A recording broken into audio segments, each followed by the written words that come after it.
Olá, amigos, saudações, bom dia, boa tarde ou boa noite. Sejam bem-vindos ao nosso podcast Bet Midrash, que é uma iniciativa da comunidade judaico-adventista de Manaus, que pertence à Igreja Adventista, e nós estamos aqui mais uma vez, como todos os podcasts praticamente, com exceção do último, que nós tivemos uma leve alteração, né, de participantes, mas dessa vez nós estamos de volta com os titulares do programa, que é o Jonas, Oi, pessoal. o Rocha William, e nós essa semana falaremos a respeito das 7 últimas pragas que estão descritas no livro de Apocalipse, capítulo número 15 e capítulo número 16. Essa semana, então, nós estamos passando por uma época curiosa descrita pelo profeta, pelo apóstolo João. João tem um caráter muito semelhante aos profetas do Primeiro Testamento nessa etapa, né, pastor? Porque ele faz uma predição do que vai acontecer no futuro baseado nas escrituras, né? Os profetas sempre tiveram esse caráter de... Toda profecia tem Exato. esse caráter, mas assim, o João, ele mais se assemelha de fato ao Daniel, né? Exatamente. Porque a profecia dele é uma profecia apocalíptica. Então ela tem a ver com o tempo do fim. E por ter a ver com o tempo do fim, ela é uma profecia mais especial do que as outras que são chamadas profecias clássicas. Mas, de fato, toda profecia é sempre um retrospecto de algum evento do passado, né? Não tem como... Até é interessantíssimo, porque... que é o que a gente estava falando nos bastidores aqui, né? Do John Paulin, lá no livro dele lá do Meet God Again. E tu vê, né, que na história lá que é contada, né, eles sempre relembram o passado. Por que você guarda o sábado? Não, porque no passado, nosso Deus, nós éramos escravos no Egito, nosso Deus nos tirou com mão forte, braço estendido. Então, ou seja, para eu poder construir o futuro, eu preciso do passado. O passado é como se fosse a diretriz que nós temos para a construção do futuro. Lembrando que é interessante em hebraico, que a palavra passado, né, mahar, passado é aquilo que está à frente, mahar, aquilo que está à frente. É aquilo que você já viu. É, aquilo que eu já vi. E o futuro é aquilo que está atrás, que é aquilo que eu não consigo enxergar. O passado é aquilo que eu enxergo, o futuro é aquilo que eu não enxergo. Então, aquilo que eu enxergo é o que eu construo, é o que eu uso para construir o meu futuro, né? É como se na nossa cabeça, na nossa linha do tempo, a gente está olhando para frente e andando. Só que na mentalidade hebraica é o contrário. Eu estou olhando para frente, mas eu estou andando para trás. Ou seja, eu estou construindo o futuro com base naquilo que eu olho, né? Então, que é o que é o passado, que para nossa mentalidade ocidental é o contrário, né? O futuro é aquilo que está à frente, o passado é aquilo que está atrás. Tá fazendo um moonwalk, né? É um moonwalk, exatamente. Agora Essas tuas imagens aí são boas, né? Eu lembrei, tu falaste isso, porque João, no capítulo 1, no verso 10, ele fala assim: achei-me no Espírito no dia do Senhor e olhei para trás de mim. Ouvi para trás de mim uma voz forte, como uma trombeta. Ou seja, ele... Tá vendo o futuro, né? Ele olha para trás, ele vai... ouvindo o futuro, né? Sim, ele ouve uma voz vindo do futuro, exatamente, de trás dele. Exatamente. Ou seja, significa que o que vai ser falado tem a ver com o futuro, né? Então, mas eu só rapidinho, como é o nome do livro, hein? Você falou, você citou? Meet God... Não, quem do? John Paulin. John Paulin, Meet God Again. Como é o nome daquele outro livro que tu estava me mostrando agora? The Deep Things of God. The Deep Things of God. Esse tem na Amazon Kindle. Do John Paulin.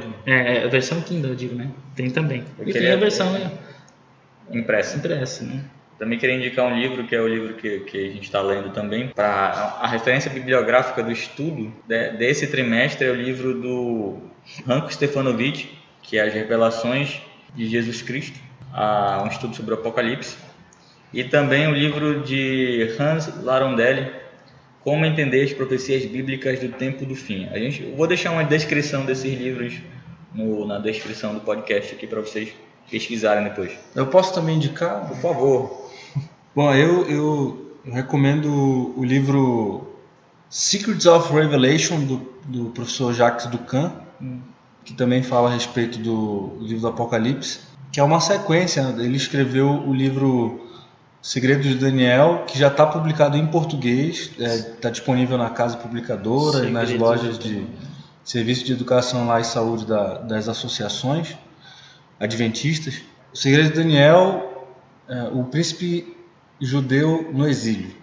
Aí nós temos esse que fala a respeito de Apocalipse, e tem um outro livro que também eu acho muito interessante, que vale muito a pena ler, é um livro do pastor John Paulin, também professor John Paulin, que é Armageddon at the Door, que ele fala a respeito desse contexto das 7 últimas pragas, e inclusive a referência é uma das principais referências para outros 2 livros que são sensacionais do pastor Vanderlei Dornelles, que são os livros O Último Império, exatamente, e o livro Pelo Sangue do Cordeiro. São livros muito bons. Legal, cara. Vocês são muito intelectuais. Vamos lá. Chego lá.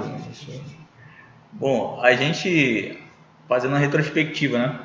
Nós estudamos o capítulo 14 do livro de Apocalipse semana passada. Vemos agora as 7 últimas pragas, que são as taças, né? As taças, o vinho da cólera de Deus derramado sem diluição, né? Sem mistura. No final também a gente vê o templo celestial, e aquele que tem a foice, ele passa a foice afiada e colhe os cachos de uva, e elas começam a ser ali pisadas no lagar da fúria de Deus. E agora esse suco de uva ele vai ser lançado sobre a terra em forma de 7 pragas, no capítulo 15 e no capítulo 16. Gostaria que o William fizesse uma introdução aí pra gente do capítulo 15 e 16. Só um parênteses. Falei ali do passado e futuro, já lembrei aqui. Mahar significa aquilo que está atrás, e Temol significa aquilo que está à frente. É só eu tinha esquecido, a presença de vocês me constrange, aí eu esqueço as coisas. Então, mas Mahar é aquilo que está atrás e, portanto, representa o futuro, que Exato. Eu não conheço. E Temol é ontem, é a palavra ontem em hebraico. Ou seja, que tem a ver com o passado, né? Ontem ou passado, né? E significa aquilo que está na frente. Até uma preposição mur ou mol, né? Significa em frente de. Entendi. Mas tá, fechando parênteses, vamos à lição. Eu fiz digressão aqui. A introdução aqui que eu quero propor para vocês aqui é a questão de nós entendermos primeiro uma introdução geral, depois uma introdução específica, tá? A introdução geral é em relação à estrutura literária. É importante a gente compreender, e quando a gente consegue ver isso, porque o que é a Bíblia? A Bíblia é um livro. Ele foi redigido aí por vários autores e tal.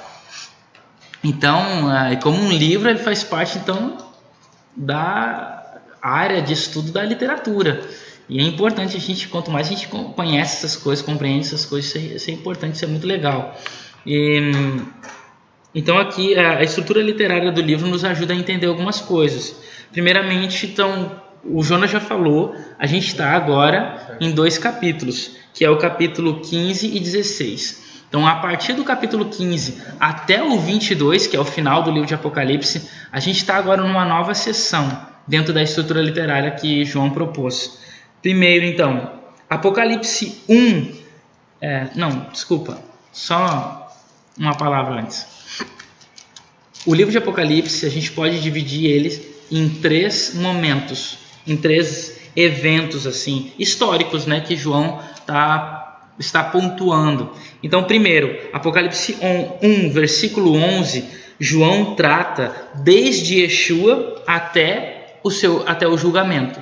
Então, ou seja, desde a entrada de Yeshua na história, através não do nascimento em si, mas através da morte, promovendo a salvação, até o julgamento, o início do julgamento.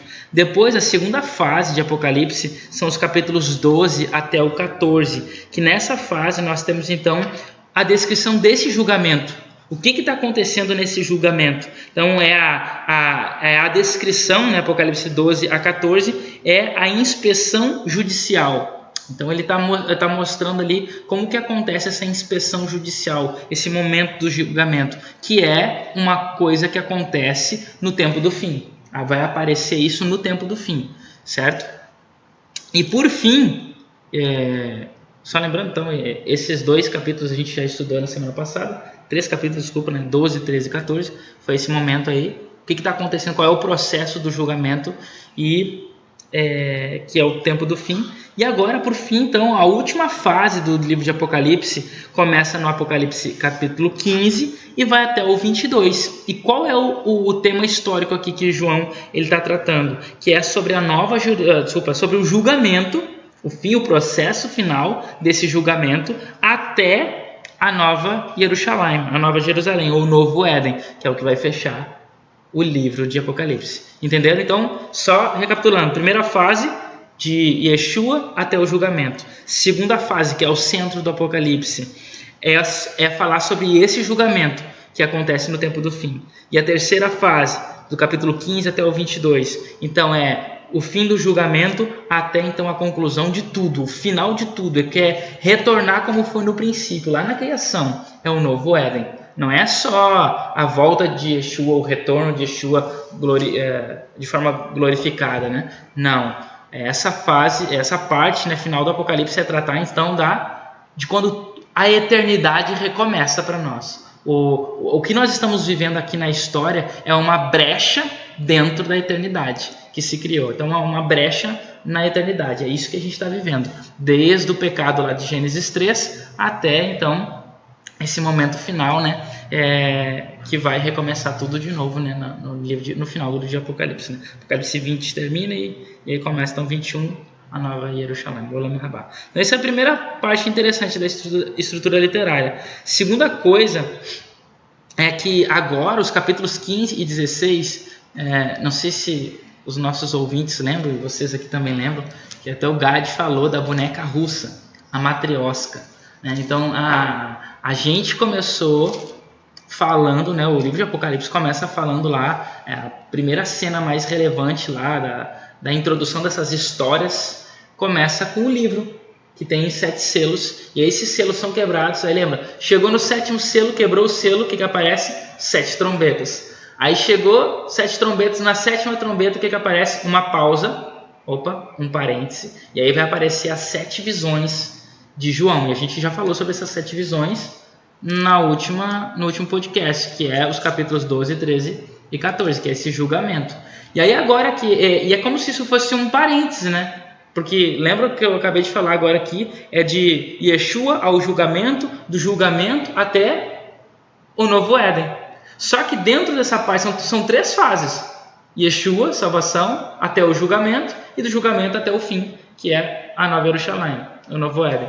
Só que houve uma pausa, é como se João, peraí só um pouquinho, nessa parte do julgamento, vou dar um zoom aqui, zoom, e aí aparece então esse zoom através da visão, que ele mostra 7 visões que ele teve, que são os capítulos 12, 13 e 14, né, que é descrevendo esse julgamento. Só que agora a gente retorna para onde ele parou.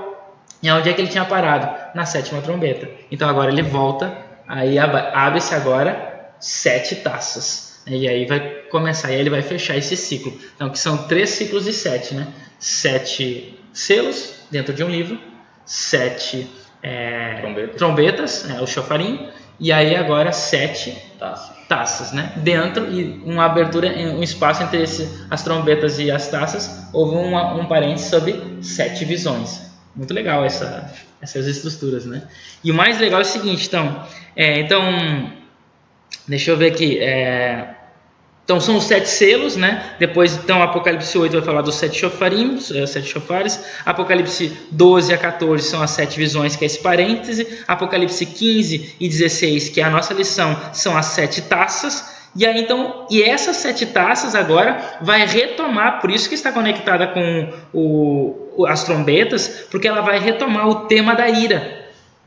Não é a taça da ira de Deus, e isso é mencionado, né, no 6º shofar, é mencionado sobre a ira, vai falar sobre o sol, a lua, as estrelas, terremoto, tal, menciona tudo isso que vai até ser parte das taças. Também fala o 7º shofar, a 7ª trombeta, no capítulo 11, versículo 15 e 18, também fala sobre a ira de Deus, a manifestação da ira de Deus, também é a mesma coisa, o céu, a lua, as estrelas ali são feridos e tal. E aí também Isso também é uma retomada da terceira mensagem angélica. Vocês lembram da terceira mensagem angélica? Que fala lá que é o cálice preparado. Se alguém adorar a besta essa imagem, vai beber do cálice da fúria de Deus, derramado sem diluição. Porque está preparado, né, para eles, né? Então, ou seja, está vendo que está retomando esses tópicos, ou seja, a ira de Deus é o que está sendo retomado aqui. Então, voltando um pouquinho ali antes, capítulo 14, a terceira mensagem angélica, e voltando mais ainda a sexta e sétima trombeta, que foi onde parou tudo nesse intervalo. Então, Apocalipse, desde Apocalipse 5, que é onde começa a falar sobre os selos e o livro, até agora Apocalipse 16, que é o fim do terceiro ciclo de 7, trata então sobre o conteúdo do misterioso livro celestial. Desde o começo, tudo que está sendo falado é sobre um livro misterioso que estava lá na mão do Cordeiro, né? Estava lá, o Cordeiro toma para abri-lo, né? O qual, esse livro então, ele é um simples livro de história. É isso que é o livro. O livro é um livro de história. Igual a Bíblia é um livro de história. E dentro dessas histórias existem regras, leis, né, diretrizes para a nossa vida. Mas ao mesmo tempo, esse livro do Apocalipse, ele trata da história da relação entre Deus e o homem e de como Deus fará para resgatar a sua imagem em nós outra vez por meio do fim do pecado. Está entendendo? Então essa é a dinâmica do que está acontecendo. Então a gente está fechando agora com Apocalipse 16 o fim do livro. O livro que aparece lá no começo. E o tema é o relacionamento entre Deus e homem. Foi quebrado. E agora então o objetivo, agora no final, vai mostrar como que Deus restaura a imagem dele no homem. Como que ele faz isso? Através da eliminação do pecado. Finalmente nós chegamos nessa sessão, o fim do pecado. Então a história começa com a salvação sacrificial messiânica e se encerra com o entronizamento do seu líder, né? O vencedor eterno da morte e de tudo que está associado com ela, que então seria a linha do tempo. Seria então a cruz, e então vem o julgamento, o tempo do fim. Aparece então o fim, que é Yeshua retorna, 1000 anos, e aí então vem o tempo infinito novamente, um novo Éden. Essa seria tipo uma linha do tempo que o livro de Apocalipse está tratando. Então, o objetivo agora é mostrar como aquele líder que começou como um cordeiro, ele então vem no fim reinar sobre todas as coisas. Essa foi a introdução geral, você está falando. Só para a gente entender o que está acontecendo. Essas introduções são para a gente entender o que é que está acontecendo, quais são assim, o que a gente tem que ter na nossa cabeça ao estar lendo esses capítulos. Então, o que eu pontuei aqui, o que eu quis pontuar? João deu um zoom no julgamento, a gente já viu isso. Agora, qual é o foco dele? É retomar a linha de pensamento dele, que parou aonde? No capítulo 11, com as trombetas. E aí então ele vai começar retomando. Em qual parte que ele parou? Eu parei falando no processo histórico, parei falando sobre a ira de Deus. Pois agora é o desfecho, e esse é o desfecho final. E é sobre isso que eu vou começar, vou continuar, né, falando. E nesse desfecho final então ele vai falar sobre as taças, né? E agora o julgamento final é o decreto de Deus sobre os ímpios, né, e sobre os selados dele, né, os 144 mil. E aí, então, o fim de toda a história. Não, você falou um negócio interessante que toda vez que João tem uma visão, o início da visão dele, ele tem uma visão do santuário, e depois tem uma visão do povo de Deus. Né? Ele teve a visão dos 144 mil antes de ter a visão do julgamento e tudo mais. E a mesma coisa ocorre aqui, como tu falaste semana passada. Ele tem uma visão do céu e depois ele tem uma visão da terra. Sim. E de novo aqui aparece. Sim. Aí, porque esse processo é profético, assim. Porque olha só, que me questionaram. No mundo cristão evangélico em especial, tem-se uma visão de que quando Deus derramar as 7 taças, o povo de Deus vai ser arrebatado. Ele não vai sofrer as 7 taças, porque alguns podem entender que essa introdução que João tem da visão do céu é que o povo de Deus está no céu agora, não vai sofrer a penalidade que vai cair sobre a terra, né, com as 7 taças. Sim. Eu Bom, a gente chega nesse Eu tenho uma assunto. ideia aqui a respeito disso que o João está falando, que tem a ver com... A gente precisa pensar paralelamente a respeito dessas profecias, como o Rocha William havia comentado no começo, né? Curiosamente, baseado nisso que você está falando, Jonas, o professor Wanderley Dornelles tem o livro O Último Império, ele fala a respeito exatamente disso. E o livro Pelo Sangue do Cordeiro também cita todo esse cenário.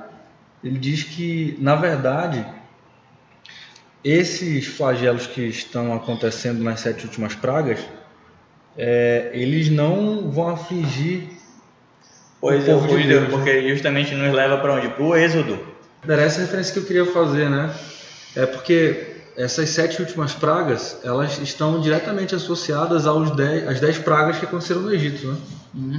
Então, quando nós observamos a descrição do que acontece no capítulo 15 e 16 de Apocalipse, a gente vai encontrar a mesma estrutura das pragas do Egito, que estão desde Apocalipse do Êxodo 1 até o Êxodo 15.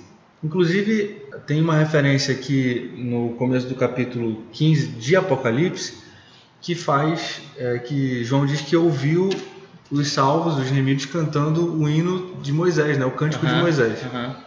Então, mas aí o que é importante para mim nessas associações do Êxodo 15 e do Apocalipse 15 é que as pessoas que cantaram o cântico de Moisés depois da travessia do Mar Vermelho, elas passaram pelas tribulações do Êxodo lá no Egito e elas saíram ilesas. Sim. E as pessoas, ilesas entre aspas, né? As pragas não atingiram o povo eles, de Israel. Né? Tanto é que acontecia escuridão, o povo de Israel não tinha escuridão. Acontecia úlceras, o povo de Israel não tinha nada dessas coisas. Então esse paralelo é importante que o Gás está mencionando. Então, assim vai ser no tempo do fim. Exato, era aí que eu queria chegar, né? Inclusive, porque quem cantar o cântico de Moisés e o cântico do Cordeiro vai ter passado por tribulação, mas o sofrimento que eles vão sofrer é diferente em quantidade e qualidade do sofrimento que vão sofrer as nações da terra que rejeitaram o nome de Deus, né? Só que eu vou, não sei, vou deduzir. Talvez essa interpretação seria pelo fato de que diz que então vi no versículo 2, capítulo 15, verso 2, vi como que um mar de vidro. Onde é que está o mar de vidro? No céu, tá. Mesclado de fogo, e os vencedores da besta de sua imagem e o número do seu nome, que se achavam em pé no mar de vidro, tendo harpas de Deus, e entoavam o cântico de Moisés, né, de Moshe.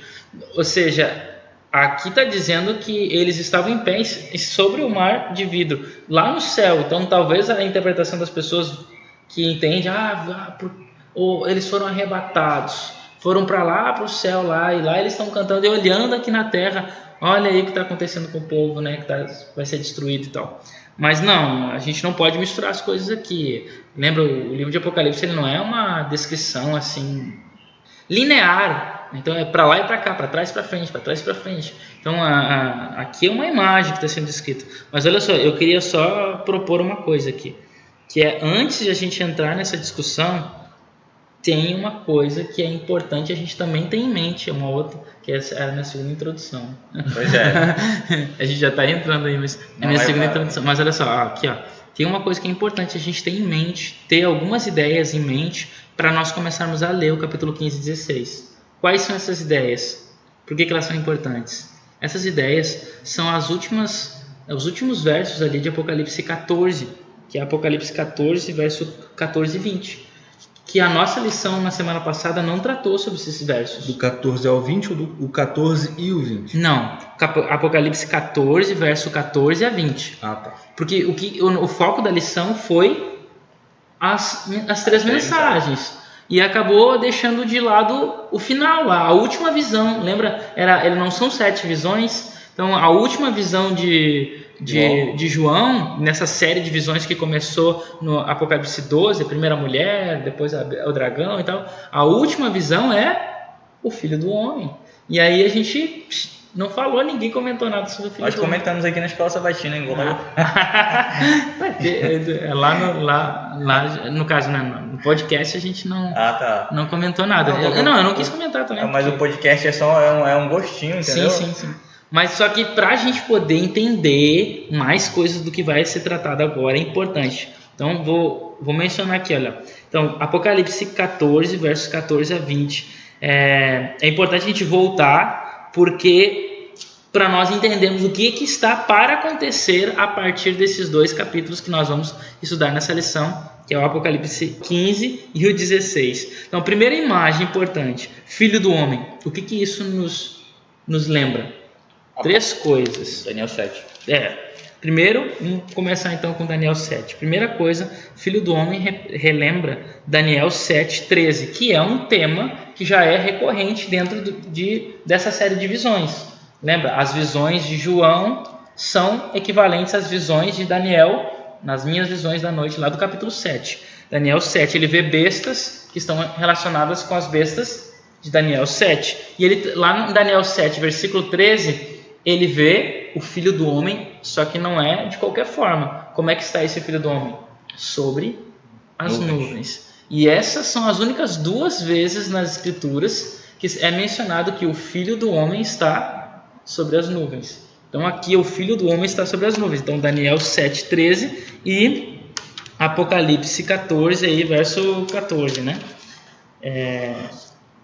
Eu já perdi onde é que está. 14, olhei, eis uma nuvem branca, sentado sobre a nuvem semelhante ao Filho do Homem. Isso. Então, essa é a primeira imagem. O que mais isso nos lembra, o Filho do Homem? Yeshua. Porque Yeshua, ele dizia, era o termo que ele mais usava para si. Ele nunca praticamente, acho que nunca usou a menção, ele nunca se chamou de Messias. As pessoas que chamavam ele, filho de Davi, isso, aquilo, mas Rabi, Raboni, então, mas ele se intitulava o Filho do Homem. E com base em que Yeshua usava esse termo? Base em Daniel 7:13. Mas o que mais isso nos lembra? A menção aqui em Apocalipse, quando fala Filho do Homem, o que isso para nós é o mais importante? É como tudo começou na sessão anterior. A sessão anterior, como é que começa? Capítulo 12, fala de uma mulher, fala de um dragão, fala de um descendente e fala de uma luta entre eles. De onde é que é essa imagem? Gênesis 3:15. E agora, então, nós temos aqui, no final dessa série, que é o capítulo 14, falando do Filho do Homem. Ou seja, quem é o Filho do Homem? O Filho do Homem é o descendente da mulher que pisou na cabeça da serpente. E agora ele veio para cumprir. Ou seja, quando ele aparece aqui sobre as nuvens, é porque ele cumpriu a promessa, lá de Gênesis 3:15, e que foi mencionada na hora do julgamento. Ele cumpriu, ele derrotou, ele já acabou o processo do julgamento, ele já é vitorioso. Quem é salvo já está salvo, e quem foi os perdidos já está perdido, já está decretada a salvação, já está decretada a punição. Não importa o que nós fizermos, né? Sejam os bons ou os maus, nosso destino já está selado. Ele já está sobre as nuvens, ele então vem, e aí agora vem a segunda cena aqui final do Apocalipse 14, que é a cena da colheita. E isso é interessante porque em Israel existiam 2 colheitas. A colheita da primavera, que tinha a ver com os grãos, e isso começa na festa de Pêssar, né, através da apresentação dos primeiros frutos, que são balançados, a contagem do Homer, que vai durante 49 dias, no 50º dia vem a festa de Shavuot, que é a festa da colheita, a festa também chamada da colheita, né, a festa das semanas, festa do Pentecoste. E nessa festa, então, inclusive, Hag HaBikurim, inclusive eram apresentados 2 pães nessa festa, né? Então, o pão feito do trigo, da cevada, que foi colhido durante o processo. Então, essa é a primeira colheita. A segunda colheita é a colheita do outono, que tem a ver com os frutos, especialmente com o fruto da uva, né, da azeitona, que são frutos que eram colhidos e depois eles eram celebrados e comidos, né, em Sukkot. Até hoje, um dos ornamentos que a gente faz, o tipo de ornamentação na nossa cabana, a gente constrói, né, na festa de Sukkot, festa das cabanas, a gente constrói uma cabana e aí ornamenta ela cheia de frutinhas. e, consequentemente, também utiliza muito na comida, né? A comida típica são frutos variados, frutos da terra ou que lembrem da terra de Israel, né? E aí nós temos duas coisas, então. Na primeira colheita, ela tem a ver com Pêssach e Shavuot. O que tem a ver essas duas festas? Salvação e a entrega da lei. Enquanto que a segunda colheita, que é a colheita dos frutos, especialmente da uva, ela tem a ver com, no caso, né, a festa de Sukkot é a culminação disso, mas ela tem que passar pelo processo do julgamento.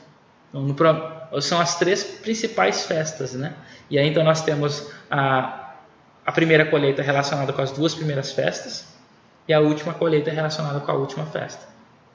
E a última festa só pode participar dela quem foi selado, né?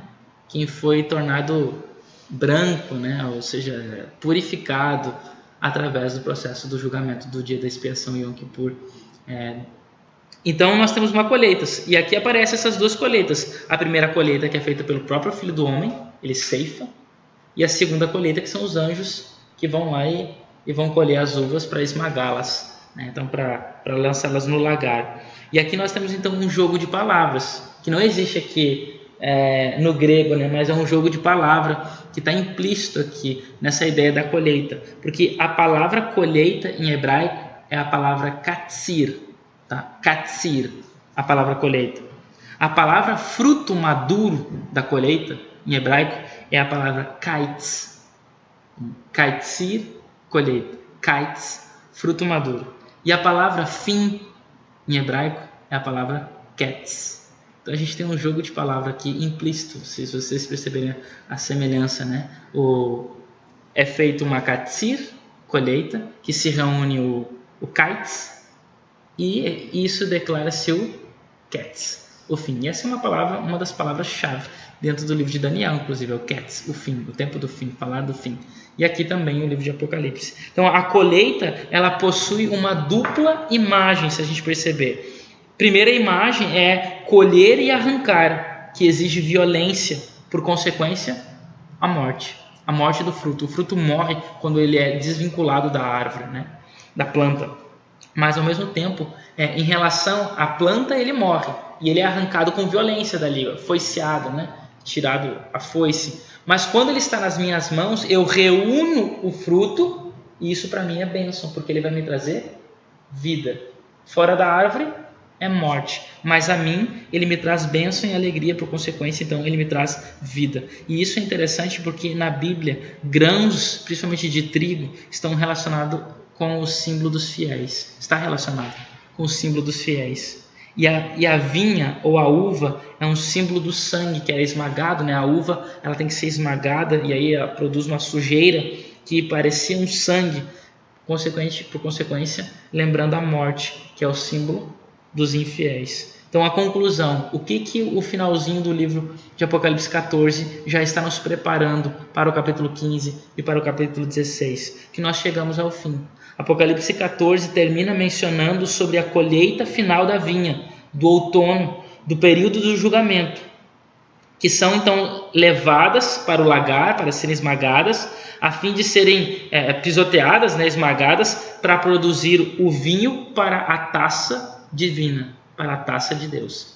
E na Bíblia, que daqui a pouco a gente vê, a taça de Deus tem um teor interessante aqui. Então assim, os capítulos 15 e 16, que vão falar sobre essas taças, é uma ampliação desse grande finale do capítulo 14, mostrando como será o fim, como se dará os processos finais do julgamento. O julgamento ele começou, ele teve um procedimento, as pessoas poderiam pedir perdão ainda, ou se arrepender dentro do julgamento, mas agora no processo final, tudo já está decretado. É o grande finale, que é o capítulo 15 e 16. Então essas imagens a gente tem que ter em mente, que já está tudo selado, tudo está acabado. Então vai haver uma decisão final e ela é bastante cruel aqui da parte de Deus, porque aqueles que são os inimigos de Deus, os infiéis, as uvas aqui, né, representando pelas uvas, serão esmagados, exprimidos e serão exterminados. Isso é uma segunda introdução muito forte. Lutero queria tirar essa... Bem, eu estava pensando aqui, Na referência que eu havia começado a fazer a respeito do Êxodo, nas últimas frases que tu citaste aqui, quando aqueles que forem julgados, que estão sendo julgados, né, eles estão sendo castigados pela maldade em se afastar de Deus, né, da adoração verdadeira, etc. E também estão sendo castigados por causa da perseguição que eles imprimiram para os filhos de Deus, que são adoradores verdadeiros. Bem, eu estava pensando que a mesma coisa aconteceu lá no Egito, né?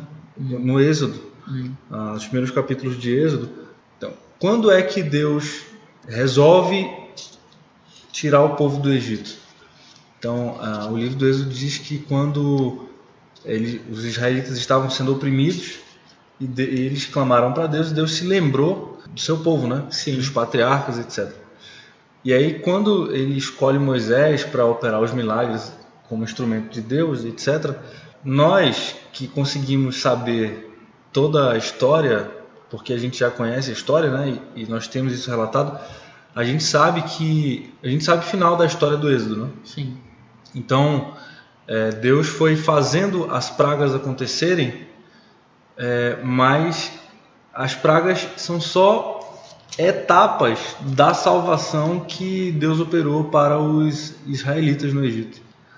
É como se Deus estivesse demonstrando, né, que aquela opressão e a maldade que os egípcios haviam imprimido sobre os israelitas não iam passar impunes. Então, Deus não deixa impunidade acontecer, existe consequência pelos pecados e pela maldade que foi praticada pelos egípcios. Deus não pode ficar à mercê do pecado, né, para sempre, né? Então, por isso que eu falei aqui de Lutero, porque Lutero queria tirar, não lembro se é esses capítulos ou se é o próprio livro de Apocalipse, ele quis tirar, porque assim, ele não conseguia harmonizar o Deus da graça do qual ele descobriu, né? É daí que vem a justificação pela fé, através das descobertas de Lutero, as redescobertas de Lutero, mas ele não conseguiu conciliar esse Deus gracioso com esse Deus tão violento do livro de Apocalipse, principalmente nessas sessões agora, que é um Deus que ele vai destruir, e tu vê que a imagem que Deus está usando aqui é como uvas sendo esmagadas. Imagina, você já apertou uma uvinha, uva de suco mesmo, né? Então, a uva Niágara, né? Então, você esmaga aquilo ali, explode, é sangue, parece sangue, né, nas mãos. Então é um negócio bem violento, brutal. Então, ou seja, esse Deus, que é o Deus do amor lá do sacrifício, ele também é um Deus do juízo, do julgamento. Então, embora nós tenhamos um Deus de amor que se importa conosco, nós não devemos brincar com ele. Mas também é interessante porque no livro de Apocalipse, na Bíblia mesmo, o julgamento de Deus ele é sempre acompanhado de misericórdia antes, né? Sim. A gente vê nos versos anteriores, Deus ele mistura o seu juízo com misericórdia, né? Nas trombetas, a terra, ela só um terço dela é prejudicada, a terra, o mar, as fontes das águas lá, é só um terço que é prejudicado. Aí como se Deus estivesse dando o juízo, mas misturando com misericórdia para o povo se arrepender e voltar. Mas vai ter um momento que justamente, e é nesse momento aqui que Deus chega assim, acabou a graça que eu ofereci para vocês rejeitaram e não tem mais como voltar. Vocês se tornaram um coração tão duro que agora só resta o juízo para vocês. Pois é, aí tu entra nessa questão em relação ao dia da expiação. O dia da expiação você tem 10 dias para se arrepender. Faz uma descrição pra gente do que significa o Rosh Hashanah e o Yom Kippur. Depois a festa das cabanas. Sim. Então, essas três festas finais, duas menores, né? E uma maior, que é a festa dos tabernáculos. Então é assim, começa no primeiro dia do sétimo mês, chamado Tishri, ou Etanim também, chamado no livro de Reis. Você tem no primeiro dia Rosh Hashanah, trombeta, soa, para informar que o grande dia da expiação está chegando. E aí você tem 10 dias de arrependimento para fazer a Slichot, que são os arrependimentos, pedido de perdão, né? Slichá em hebraico, né, significa me desculpe, né? Então, ou seja, pedidos de perdão, sorry, né? Você está arrependido e começa a pedir perdão. 10 dias, uma lembrança dos 10 mandamentos também, cada dia por um mandamento. Chega no 10º dia do 7º mês, aí você tem o Yom Kippur, o dia da expiação, então, o dia do perdão especialmente. E nesse dia, ele é um dia só, praticamente 24 horas ou menos, que você tem ali para afligir o corpo e a alma em prol da sua salvação, do seu selamento, né? Que a ideia envolve um selamento. Só que aí, 5 dias depois, no dia 15 de Tishri, o 7º mês, aí tem a festa das cabanas. Quem participa das festas das cabanas ou dos tabernáculos? Somente aqueles que conseguiram sair impunes, né, no dia da expiação, né? Agora, o que isso é interessante em relação ao detalhe que o Jonas estava falando aqui do julgamento divino? O julgamento divino, como a gente viu, especialmente no capítulo 12, 13, 14, lembra lá dos 42 meses, 1260 dias, Daniel fala sobre isso também. O que isso aí, qual a importância disso? É o fato de que esse julgamento, que é o Yom Kippur histórico, né, profético, desculpa, seria melhor colocar profético, que é profético histórico, né? Mas esse Yom Kippur, ele ocorre após 1798, que é o fim da domínio da Igreja Católica. Da Revolução Francesa. 2.300 de manhã. Mas aí vai mais pra frente. Mas eu tô falando... Desculpa, 1260 dias. 1260 dias. Acaba ali, como a gente já viu isso, 1798, o fim da Revolução Francesa. Então, o dia da expiação, ele vai ocorrer em algum tempo após este momento histórico. Dali pra frente, que isso já faz o quê? 200 anos já? Já, né? 200 anos. 1798, 230 anos. Então, ou seja, esse dia da expiação ele está ocorrendo já há mais de 200 anos, enquanto que para Israel todo ano era um dia só. E eles tinham chance de se arrepender até o fim lá, né? Então, para nós, só que depois que o sacerdote saía de dentro do santuário, não tem mais jeito. Não tem, depois que o bode Azazel era colocado o pecado sobre ele, não tem mais solução, já acabou. Quem está, quem não está, não está. Não tem segunda chance. Não tem segunda chance. Então veja que nós estamos... Não é igual Páscoa, né? Não. Que tinha Pesach Sheni, que ocorre no Megiar, né? Que é a segunda Páscoa, né? A segunda Páscoa. Não tem repescagem. E isso, né, dentro do dispensacionalismo existe uma repescagem, né? Aqueles que vão são arrebatados, mas tem aqueles que ficam e tem uma repescagem, mas só não vão fazer parte dos 144 mil, vão ficar aqui na Terra. Mas aqui, o que o Apocalipse está dizendo, e a ideia do Yom Kippur, se a gente fizer os paralelos, como tu propôs desde o princípio agora, Gadi, falando lá da salvação do Êxodo, no dia da expiação, é aquele dia, é até antes do sacerdote sair. Depois que ele saiu, meu amigo, sai. Se tu não se tu não faz parte do povo ali, o Urim e o Tumim iriam lá demonstrar, e aquela tribo, aquela família, aquela pessoa deveria ser eliminada do povo, e então, consequentemente, ela não tinha como participar da festa dos tabernáculos 5 dias depois do Yom Kippur. A mesma coisa é o que acontece aqui. Deus, ou seja, desde depois de 1798, se iniciou o julgamento, ou seja, nós estamos vivendo o tempo do fim a partir desse momento. Esse é o momento. O nosso momento é o momento do tempo do fim, lá de Apocalipse 12, 13 e 14. Então nós temos a chance ainda do arrependimento, porque o nosso sumo sacerdote não saiu ainda, não acabou o dia da expiação, não decretou o fim, não fez o selamento ainda. No momento que ele fizer, aí se nós estivermos, senão estamos perdidos. Eu queria que tu desse uma geral, ou colocasse os pontos principais do capítulo 15 de Apocalipse. Sim. Pontos principais. Primeiro, Apocalipse capítulo 15 inicia falando sobre o mar de vidro. Isso foi aquilo que eu te perguntei. O mar de vidro, ele faz a gente voltar aonde tudo começou. Lembra o livro? A gente está falando aqui do livro. Aqui vai selar o livro, vai fechar o tema do livro. começa quando? Apocalipse, tudo começa, né? Em Apocalipse capítulo 4, depois das 7 igrejas lá. Apocalipse 4, verso 6, tem a visão do trono de Deus, o trono celestial, e aí na frente do trono celestial tem um mar de vidro. Então esse mar de vidro agora ele é retomado. A questão do cântico. Então o que a gente tem aqui? O que o Gade já mencionou, é um eco do Êxodo 14 e 15. Êxodo 14 é a passagem pelo mar, Êxodo 15 é o povo salva, né? Lembrando disso, o povo salvo passa pelo Mar Vermelho. Êxodo 15, eles cantam um cântico da salvação. Inclusive a palavra Yeshua, salvação em hebraico, é uma das palavras que se repete muito nesse Az Yashir, que é o cântico de Moisés, Êxodo capítulo 15.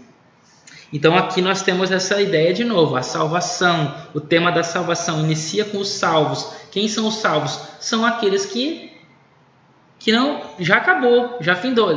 Veja, isso dentro dessa pequena história do Êxodo, que é desde o chamado de Moisés até o cântico, que é o fim. Claro que a gente sabe que a história continua, para depois ali muitas coisas ruins, mas dentro dessa temática que o Apocalipse está pegando, está retomando aqui é o fim mesmo, é o fim final. É porque a saída do Egito é a libertação, né? E a travessia do Mar Vermelho representa a conclusão dessa libertação. É o processo. Salvação. Primeiro veio o processo, depois veio a conclusão. Então, o mar de vidro aqui, o cântico está falando disso. Aí o povo salvo, a menção do povo salvo. A gente tem um povo que é salvo, e aí essas figuras do mar de vidro e a questão do cântico é para mostrar que eles já estão salvos, já está decretada a salvação deles. Ou seja, não tem mais como eles se perderem, certo? Agora não. Curiosamente, a gente pode fazer, de repente, é uma possibilidade de interpretação, que é uma proposta, de pensar exatamente o que é descrito em Apocalipse 12, nesse exato contexto que tu acabaste de dizer do Êxodo, da saída do Egito e da travessia do mar. Então, imaginando que, por exemplo, o povo é essa figura da mulher que carrega uma criança, né? Sim. Que está grávida. Então, ela está liberta. Mas aí o dragão está irado contra a mulher e vai perseguindo ela, né? Sim. Então ela recebe asas e vai para o deserto. Que é exatamente isso que aconteceu com o povo de Deus. Né? Exatamente. Então eles estão livres. O Êxodo é o livro-chave. Exato, né? Eles estão livres. Só que o inimigo deles ainda está vivo. Sim. E o inimigo fica cheio de raiva, cheio de ira e persegue eles. E aí chega um momento em que na travessia do mar é que eles são salvos de fato, né? Porque é dito lá em Êxodo capítulo 14 que não ficou nenhum egípcio vivo. Não, é verdade. Não ficou nenhum egípcio vivo. Sim. Próximo, então, na sequência do capítulo 15, você tem ali um tipo de cântico ali que eles estão cantando, né? Os remidos ali cantam um cântico, exaltam a Deus, louvam a Deus, dão glórias a Ele, falam do seu poder. E aí volta no versículo 5 e começa assim, né? Depois dessas coisas, olhei e abriu-se no céu o santuário. Aí agora o tema do santuário, volta para o santuário. Então, alguma coisa vai acontecer. Toda vez que volta para o santuário, depois alguma coisa acontece na terra. E aí olha só o que ele vê. Abriu-se no céu o santuário do tabernáculo do testemunho. Qual foi a última menção do santuário que a gente teve? Apocalipse 11, verso 19. E o que fala lá em 11, 19? Viu-se a Arca da Aliança. A Arca da Aliança. Veja que o tema está repetido. O que é o tabernáculo do testemunho?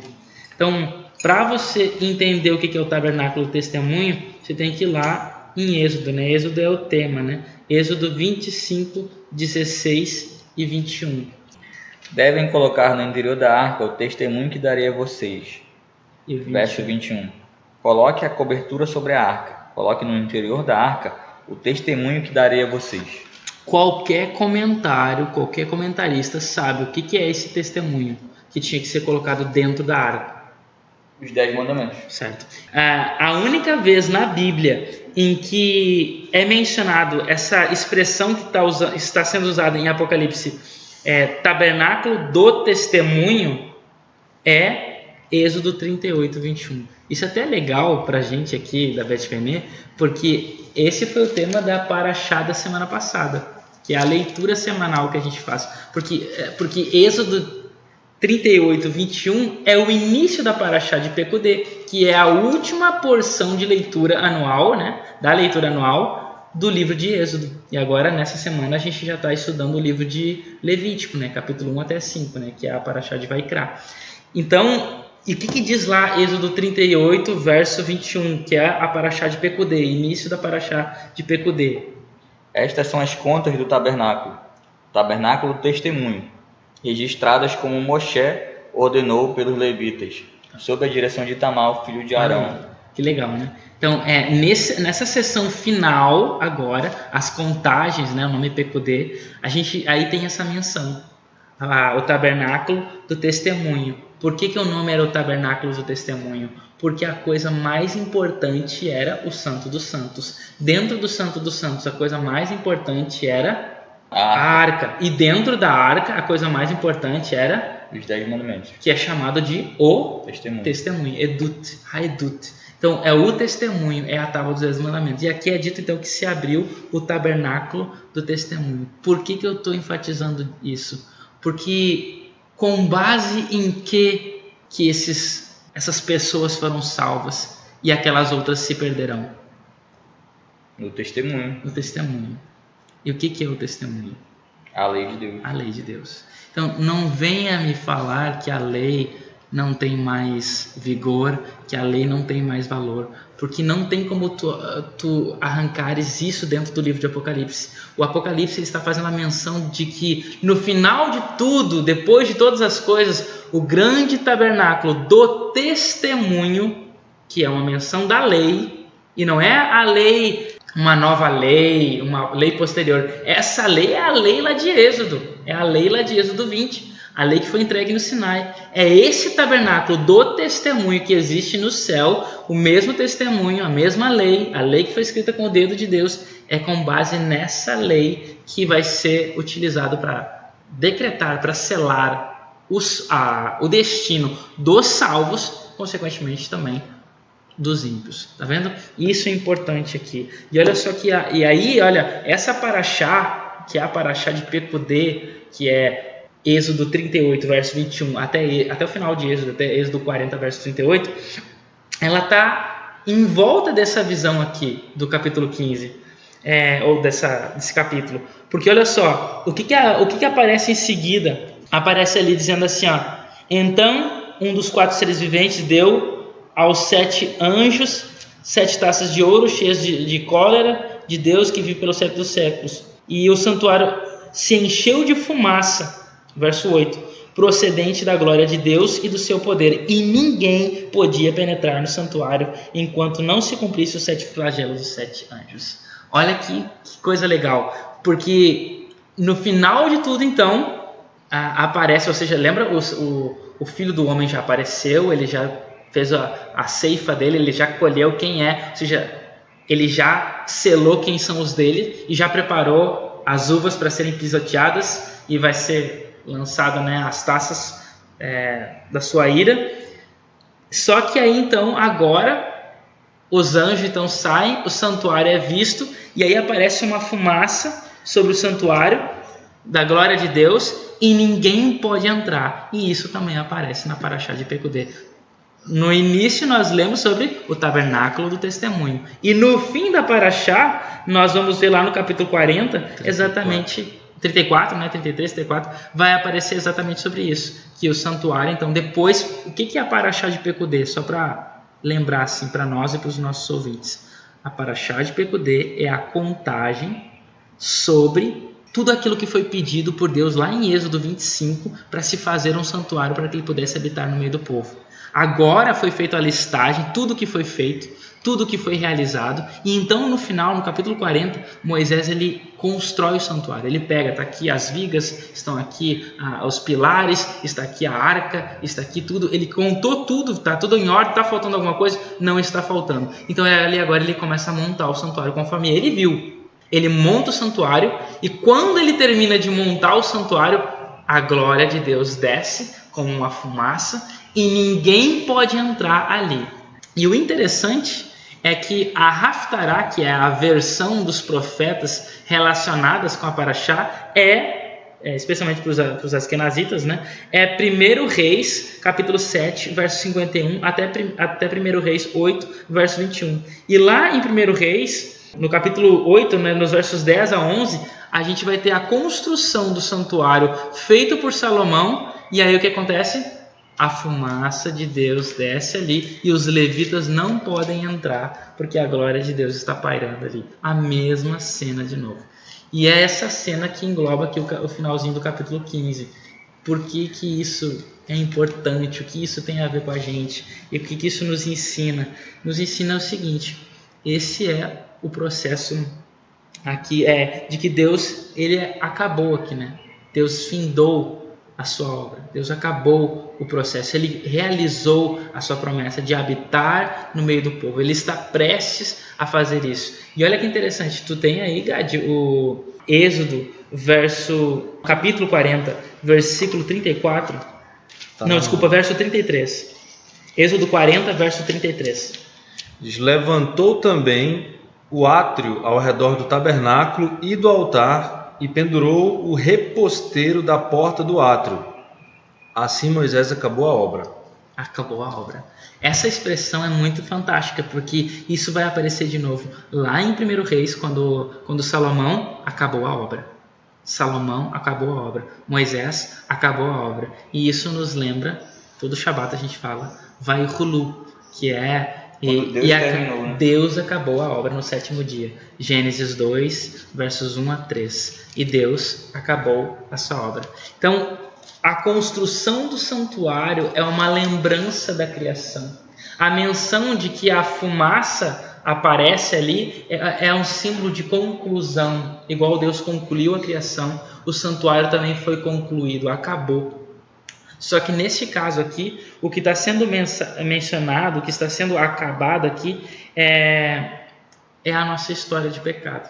Ou seja, a criação do pecado finda aqui. E agora uma nova criação vai se iniciar. E é isso que vai aparecer nos capítulos seguintes, né, que vai ser especialmente o capítulo 20, 21 e 22. Então Deus ele findou a sua obra nessa história para começar uma outra. E este é o fim do Kippur.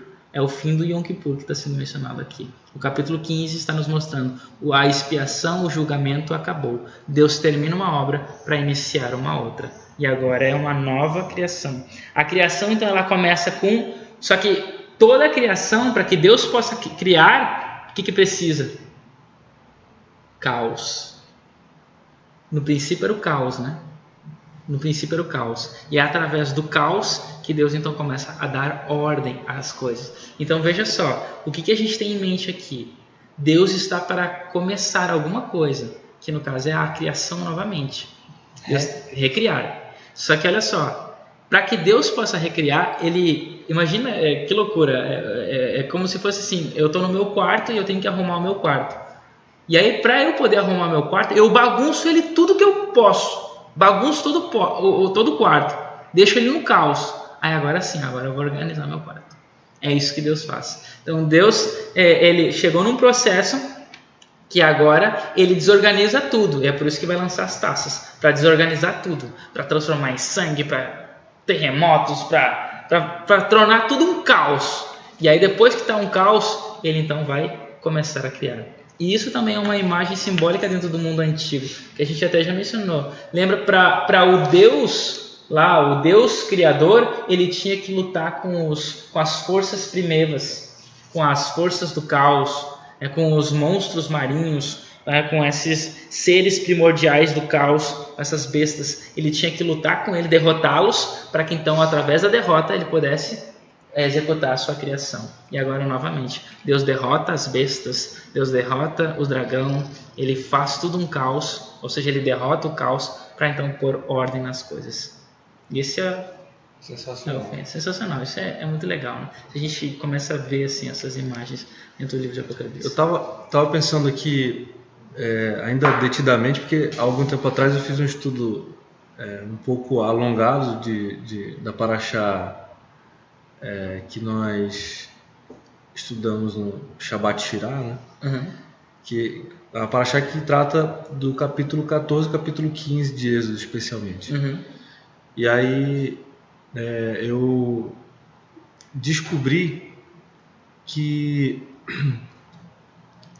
quando os israelitas atravessaram o Mar Vermelho, um pouquinho antes, quando eles estavam desesperados, no capítulo 14, Moisés fala para o povo de Israel, diz, olha, se acalmem, vocês vão ver que Deus tem uma obra maravilhosa para vocês, e vocês vão ser testemunhas do que vai acontecer. Aí ele diz assim, vocês estão vendo esses egípcios que estão aí, vocês nunca mais vão vê-los. E aí eles atravessam o capítulo 14, e aí no capítulo 15, quer dizer, no final do capítulo 14, um pouquinho antes do começo do capítulo 15, é dito que os israelitas viram os egípcios na praia do mar, mas eles viram não do jeito que eles estavam vendo no dia anterior, que no dia anterior eles estavam perseguindo os israelitas. Já no finalzinho do capítulo 14 eles já estavam mortos. E aí o Talmud diz que Moisés disse, olha, vocês estão vendo aqui os egípcios que eu disse para vocês que vocês não os veriam do mesmo jeito como vocês viram ontem, né? Então agora vocês estão vendo que Deus operou o milagre por vocês. Agora vocês vão lá e vocês vão pegar as roupas deles, as armaduras deles. Então os israelitas, quando saíram do Egito, segundo o Talmud, não tinham armas, nem armaduras. Uhum. Mas eles puderam então pegar as armas e as armaduras dos egípcios na praia. E aí tem uma relação muito que eu acho muito curiosa, na verdade. Com o que está escrito no capítulo 7, versículo... De Apocalipse? Isso, Uhum. Apocalipse capítulo 7, versículo 14, que diz assim, ó, ele me respondeu, né? São estes os que vêm da grande tribulação, lavaram suas vestiduras e as alvejaram no sangue do Cordeiro. Ou seja, são roupas novas, né? São roupas como se fossem, no sentido do Êxodo, um espólio da guerra que eles não lutaram, mas eles venceram. Uhum. E aí, o que eu acho interessante é que o cântico de Moisés, que é o cântico que a gente canta aqui no Shabbat, no Salmi Hamorra, né? Que tem a ver exatamente com o que aconteceu com tudo isso aqui, né? No Êxodo descrito no Apocalipse. Porque quem é que vence? São as pessoas que adoram a Deus verdadeiramente. Uhum.